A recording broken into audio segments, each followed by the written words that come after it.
Hola, mi nombre es Shirley Pinto y les traigo un cuento que espero de verdad que lo disfruten. El criminal no hace la belleza. Él mismo es la auténtica belleza, decía Jean-Paul Sartre. ¿La muerte y la belleza irán juntas? Precisamente este cuento nos habla sobre eso, la muerte de roja belleza. Erzsébet nació en el seno de una ilustre familia, muy poderosa, los Báthory. Ellos eran crueles, temerarios y lujuriosos. No por nada, y no era casualidad, de que el símbolo de su escudo familiar eran los dientes del lobo. Muchos decían que Erzsébet no era completamente humana, que tenía algo de árbol y un poco de loba. Ella, desde muy niña, recibió la mejor educación, con los mejores maestros, y también se involucró un poco en la alquimia y en el esoterismo. Desde muy pequeña empezó a notarse su crueldad.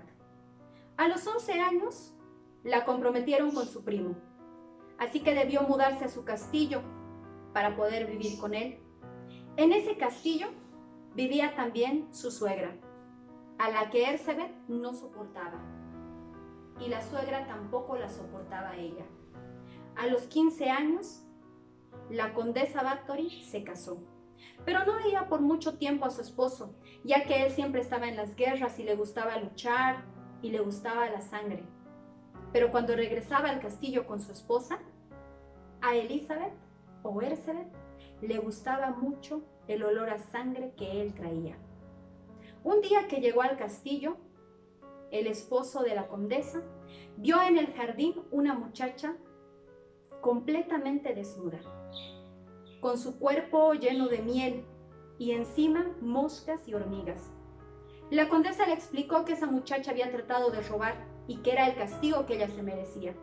A su esposo no le pareció malo, ya que un poco también él era cruel. Erzsébet era muy mala con las sirvientas. Les punzaba las manos con agujas, inclusive a otras las mordía. Más aún cuando tenía esos fuertes dolores de cabeza, que según ella solamente se pasaban con los gritos de las doncellas. Así era Erzsébet. Cuando los sirvientes se quejaban ante su esposo, este nunca les hacía caso. Para él eran simple juego de niña. ¡Qué gran error! La condesa Báthory tuvo 4 hijos, o mejor dicho, 5. Pero el primero no fue de su esposo, sino de un sirviente. Y cuando todos se enteraron lo que había pasado entre Erzsébet y el sirviente, lo castraron y lo tiraron a los lobos hambrientos. Sus hijos, al igual que ella, recibieron la mejor educación, pero siempre alejados de su madre. Erzsébet era melancólica, hermosa, silenciosa y muy misteriosa. Mandó ella misma a construir un espejo que tenía 2 salientes que servían para apoyar los brazos mientras se veía en él, pues ella pasaba la mayor parte del tiempo viéndose en el espejo, pensando, meditando, cómo podría mantener su juventud y belleza para siempre. ¿Cómo podría hacerlo? La condesa quedó viuda y precisamente en ese momento echó del castillo a su suegra y a todos los familiares de esta. Ella se quedó sola con sus sirvientes en ese castillo de piedras, de torres cuadradas, de ventanas pequeñas y de subterráneos laberintos. Un castillo emplazado sobre una montaña solitaria, cuyos muros podían ahogar cualquier grito. Conoció a Darbulia, la bruja, su mano derecha, exactamente como las brujas de los cuentos, esas que nos asustan con sus pociones y sus gatos. Ella le recomendó a Ersebet que debía bañarse con sangre humana, con sangre de doncellas vírgenes, para conservar lo que tanto anhelaba y deseaba: juventud, lozanía y belleza. Ersebet estaba convencida de eso, pues recordaba que una vez, cuando una muchacha le cepillaba el cabello y le dio un tirón sin querer, ella le dio una bofetada y de su boca empezaron a caer gotas de sangre. Unas 2 o 3 gotas cayeron sobre la mano de la condesa y, según ella misma, esa parte se veía mucho más blanca y tersa. Así empezó a herir, lastimar a las doncellas de su séquito. A las costureras las hacía trabajar desnudas, mientras ella las miraba extasiada. Eso era cuando ella estaba de buen humor, porque cuando estaba enojada, hacía que sus cómplices latiguen a las muchachas hasta sacarles llagas. Y Ersebet tomaba unas pequeñas pinzas de plata y sacaba una por una las carnes. A ella le encantaba lastimar senos, piernas, aquella belleza que ella deseaba, aquella juventud que tanto ansiaba. A las que hablaban demasiado, les costuraba la boca, o por el contrario, se las abría tanto que se desgarraban los labios. Así les ponía cucharas calientes y un sinfín de torturas inimaginables, pero ella las disfrutaba enteramente. Algunas veces mandaba a que echen con agua helada a una doncella desnuda hasta que muera de pie, convirtiéndola en una hermosa estatua de hielo. Todo esto sucedía en el salón, porque cuando sucedía en su aposento, tenían que tirar cenizas alrededor del lecho para que Ersebet pudiese caminar y no se manchara con las gotas de sangre. Así, en el salón estaba la jaula, un instrumento metálico suspendido por una polea, completamente tapizado por puntas de acero y cuchillos. Darbulia introducía a una muchacha a la jaula. Y he ahí lo curioso de este aparato. Mientras la muchacha trataba de zafarse de los golpes que le quería dar Darbulia, ella misma terminaba pinchándose el cuerpo con los metales.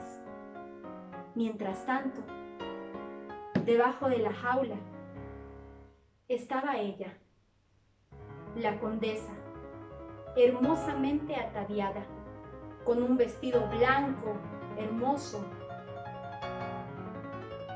Mientras la sangre emanaba y a ella le caía como lluvia, lo disfrutaba, tan extasiada hasta casi llegar al orgasmo. Más, todavía más, eran las palabras de ella. Y en ese momento sucedían 2 metamorfosis. La primera, el vestido blanco se convertía completamente de rojo. Y la segunda, ahí donde había una muchacha, simplemente quedaba un cuerpo. Ersebet Bathory era cruel con sus sirvientas. Les decía frases soeces, palabras vulgares, incluso hacía sonidos de loba. Pero lo más espantoso, lo más horrible,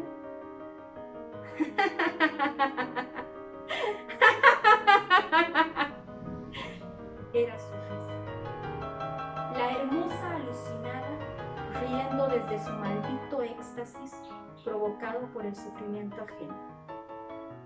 Así, Ersebet quería conservar su belleza y su juventud, pero los años pasaban y en ella se notaban esos años. Darbulia desapareció, así que la condesa tuvo que contratar una nueva bruja. Y esta le aconsejó que necesitaba sangre de nobles.